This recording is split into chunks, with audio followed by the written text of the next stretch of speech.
India's former Chief Economic Advisor KV Subramanian has been appointed as Executive Director for India on the board of the IMF. He takes over in November and has an initial term of 3 years. Dr. Subramanian, even after his term as CEA, has been a keen watcher of the Indian economy, a prolific writer, and he joins us today for an analysis of the state of the Indian economy and the global economy, which will also be his brief in the IMF.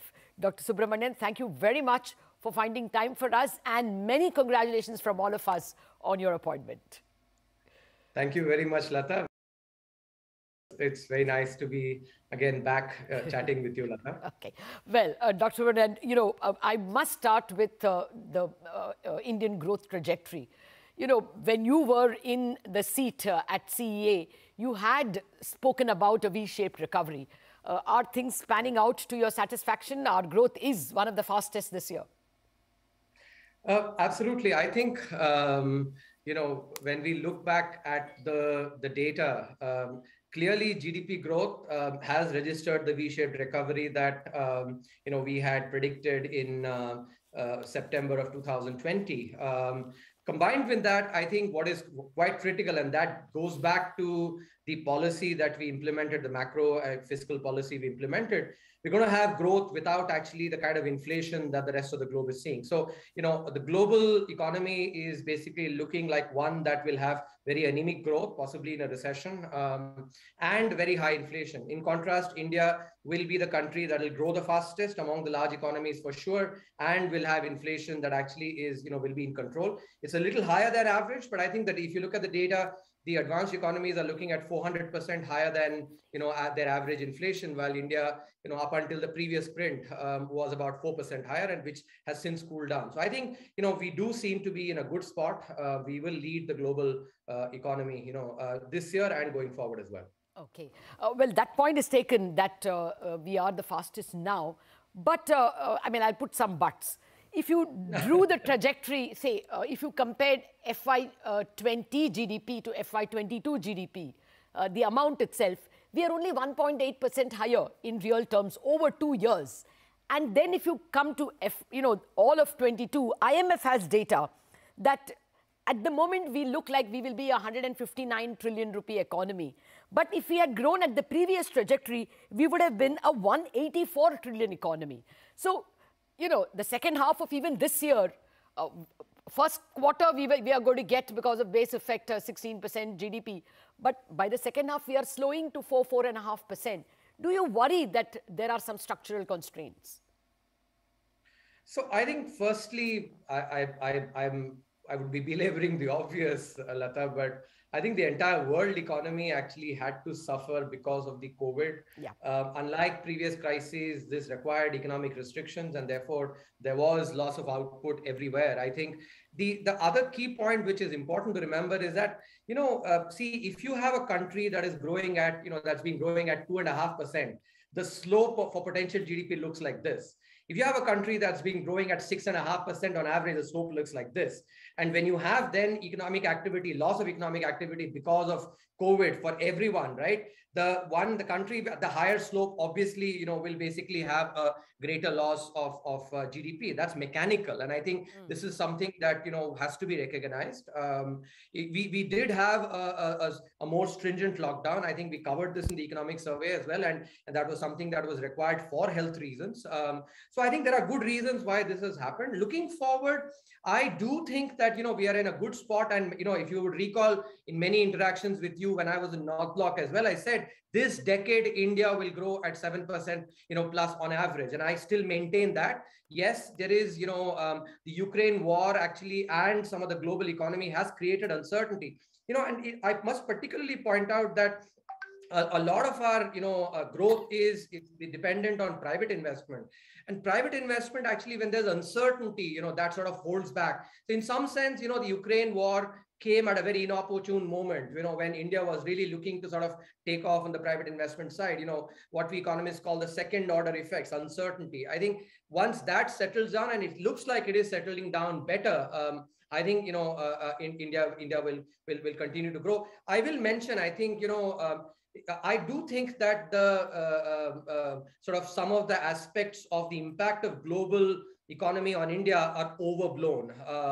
I think we are far more immunized, and we can get into the details. I'm sure you'll have some questions to ask on that, but I would state that I don't think we will be as impacted by the global situation as we were possibly during the global financial crisis, for instance. Well, actually, that was going to be my next question to you. At the moment, Europe is probably already in a recession. China is, past two very poor quarters.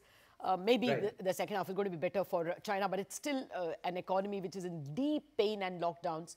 And US, Right. we are told, after 2 quarters of contracting growth, is likely because of rate hikes to slow down. If the globe slows down, then is it going to be difficult for us to grow alone? No, I think this is a good question, but I want to actually answer this rigorously rather than, I see a lot of commentary that is based, on sort of a less rigorous analysis. Let's take GDP the way we think about it as consumption plus investment plus government spending plus net exports. And let's look at each element and understand what will be the impact of the global economy on each of these factors. Let's take consumption. A lot of consumption is basically, some part comes from imports, obviously, and that may get impacted, but consumption actually primarily is a domestic phenomenon. So while again, some part possibly, maybe durables, etc., may be impacted a little bit because of the global economy, I don't anticipate that to be impacted significantly. And that's your close to 60% of the overall pie. Investment, I already mentioned. I think that is something which is getting impacted by uncertainty more than it should be. It's more, I think, the sentiment rather than the fundamentals. If you look at the next component, which is government spending, and that has been a seminal change that we brought in during the COVID era, where government is spending a lot on infrastructure, and actually the crowding in of that should happen actually once the uncertainty settles down. That leaves the last element, which is exports. I think on the export side, I have been reading, I think the US seems to actually not be doing as bad as people may have predicated. I recently, last week at ISB, the MasterCard CEO was here, and they look at consumption data on a regular basis, and he was saying that the US does not seem to be looking as bad. That's good news. Overall itself, I think exports are actually doing, better than anticipated. So I don't see, if you put all this together, I think investment is the one element, and exports to some extent, and those are not such big contributors. So when you think rigorously through this, I think viewers will be able to see that people are overblowing the impact of the global economy. I think sometimes if weigh far too much on sentiment and too less on fundamentals, but if you weigh on the fundamentals, I think you will start seeing why I'm saying that the impact of the global economy and sort of the anemic global economy will not be large on the Indian economy.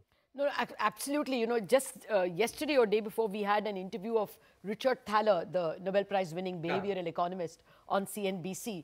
And he says, I can't believe that this is a recession at all. There is absolutely no signs of recession in the US. I mean, I take your point that the economy is at the moment growing very strong. But, people are worrying about several other structural trends. A Credit Suisse paper, Zoltan War, is speaking about rearming, reshoring, restocking, and rewiring as trends which might continue to keep commodity prices higher. So do you think that for the world as a whole, the 20s may be a decade of inflation? No, I think that's a good point. So I think the global economy will see very likely high commodity prices. And I'll tell you why. And here's where I think there are important learnings from what India did, which actually could be implemented. If you recall, amidst COVID, we implemented supply side policies because we took into account that if there is basically no increase in supply and demand is pushed back through fiscal policy, then you will definitely have inflation. Now, what has happened actually, and I've been observing the global economy, there's very little being done on the supply side. Yeah. Even advanced economies are actually, a recent act actually that the US has brought in. There is some, I would say, I think they're taking inspiration from our PLI scheme to do something similar, obviously at a higher order. But I think that is possibly the first move towards working on the supply side. If the supply sides are worked on, I think the global commodity prices will not be as heated up as they actually will be otherwise. But that said, what is the impact for India? I think for India, actually, especially with the Atmanirbhar Bharat push, and this is why I want to actually explain, given what has happened after the global financial crisis, the frequency of global sort of negative phenomena has increased. And therefore, India, for it to actually tap into its strengths and become more resilient was something that was a policy focus. And that I think will help us going forward. Last bit you mentioned about China in the last question, and I forgot to actually respond to that. I look at actually China, slowing down as a huge opportunity for India, especially on the export side. I think, if anything, we sort of do at the margin compete with them. Obviously they're on average, they're much higher than us, but at the margin we do compete. So China slowing down, I would not look at as bad news for Indian economy particularly. But I think global economy, it would behoove, policymakers to actually start focusing on the supply side measures. Otherwise, what you fear might actually come to sort of manifest in this decade. No, I take your point. We are certainly being seen as a very good second destination for people wanting to diversify out of China. Yes, we've got competition from Vietnam and Philippines and Indonesia, but we seem to have been doing well. The recent news from Apple 14, iPhone 14 also is extremely encouraging news. But just to stick to the inflation issue, if the world is going to suffer higher commodity prices for various reasons because of supply shocks, do you think we will also have a sticky inflation problem? We will come down from the current closer to 7% to below 6%, which is the MPC's mandate. But will the journey towards 4 be a tough one and a long one? No. So here's again, let's analyze this carefully, right?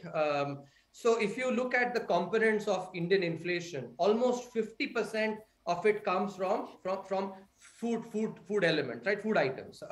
Of which, oils, for instance, sunflower oil, because Ukraine is a big exporter, and sort of Indonesia had put a ban on palm oil, and that increased. But I think, if it is the case that these are settling down, maybe a large part of this component of inflation, of food inflation, may not be that big a worry. That leaves basically the commodity prices, which especially crude, and if you would recall, we've had, conversations on this.